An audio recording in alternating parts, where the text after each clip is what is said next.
안녕하세요 여러분, 의료분쟁 해결소의 의료전문 변호사 강동관입니다. 오늘은 지난 영상에 이어 의료사고에 대해 추후 이의나 소송을 제기하지 않기로 부재소 합의를 한 경우라도 추가적으로 소송을 할 수 있는 또 다른 예외에 대해 알아보겠습니다. 지난 영상에서는 첫 번째 예외에 대해서 알아보았는데 다시 한번 간단히 말씀드리자면 합의 당시에는 도저히 예상할 수 없었던 후발적 손해가 발생한 경우에는 추가적인 손해배상 청구 소송이 가능합니다.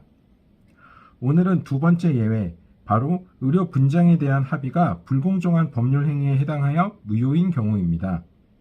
합의가 무효가 되면 처음부터 그 효력이 없기 때문에 쉽게 말씀드리면 합의 자체가 없었던 상황이 됩니다. 따라서 의료과실에 대한 소송이 가능한 것이지요. 불공정한 법률 행위는 민법에 규정되어 있는데 민법 제104조는 당사자의 궁박, 경설 또는 무경험으로 인하여 현저하게 공정을 잃은 법률 행위는 무효로 한다라고 규정하고 있습니다. 의료사고에 대한 합의도 일종의 계약이고 이 계약이 법률 행위이므로 결국 합의 내용이 현저하게 불공정하면 무효인 것입니다. 궁박, 경솔, 무경험의 일반적인 뜻은 대부분 알고 계실 텐데 법률적으로 좀 더 설명드리자면 다음과 같습니다.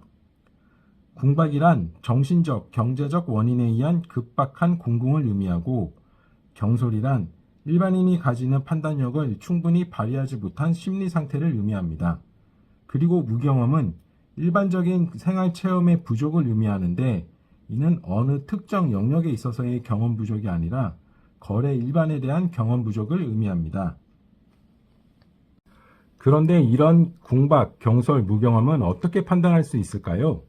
대법원은 당사자가 궁박 또는 무경험의 상태에 있었는지 여부는 그의 나이와 직업, 교육 및 사회 경험의 정도, 재산 상태 및 그가 처한 상황의 절박성의 정도 등 재반 사정을 종합하여 구체적으로 판단하여야 한다라는 입장인데 결국 일률적인 기준은 없고 사건마다 여러 사정을 종합적으로 고려해서 판단하여야 한다는 뜻입니다. 이해하시기 쉽게 실제 사례로 설명을 드리겠습니다. 한 여성이 의료과실로 인하여 저산소성 뇌손상을 입게 되었습니다.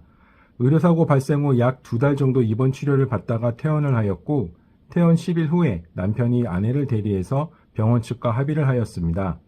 합의 내용은 병원 측에서 1,000만 원을 지급하기로 하는 것이었고 부재소 합의도 당연히 포함되어 있었습니다.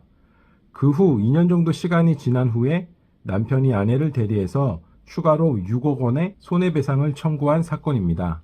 이 사건에 대해서 재판부는 아내가 의료사고로 인한 후유증으로 정신지체 장애인과 같은 상태가 되어 초등학생이었던 두 자녀를 전혀 돌보지 못하고 오히려 보살핌을 받아야 하는 등 가정 살림이 정상적이지 못한 상황에서 남편이 합의금 1,000만 원을 수령하면서 부재소 합의를 한 것은 원고 측의 경솔, 궁박, 무경험 상태에서 이루어진 민법 제104조에 규정된 불공정한 법률 행위로서 무효라고 판단하였고 추가적인 손해배상 청구에 대해서 약 3억 원을 인정하였습니다. 이번에는 반대의 사례를 하나 살펴보겠습니다. 환자는 수술 직후부터 사지마비, 보행불가, 성대마비, 연하곤란 등의 증상을 보였고 의료과실이라고 주장하면서 의사에게 손해배상금을 지급할 것을 요구하였습니다. 이에 의사는 환자의 기양치료비 약 3,200만 원을 전부 면제하고 추가로 1억 9,200만 원을 지급하기로 합의하였고 환자는 앞으로 의사를 상대로 민형사상 이의나 추가 청구를 하지 않기로 하는 내용의 부재소 합의를 하였습니다. 그리고 의사는 환자에게 이 사건 합의에 따라 1억 9,200만 원을 지급하였는데 그 후 환자가 1억 원 정도를 추가로 청구한 사건입니다.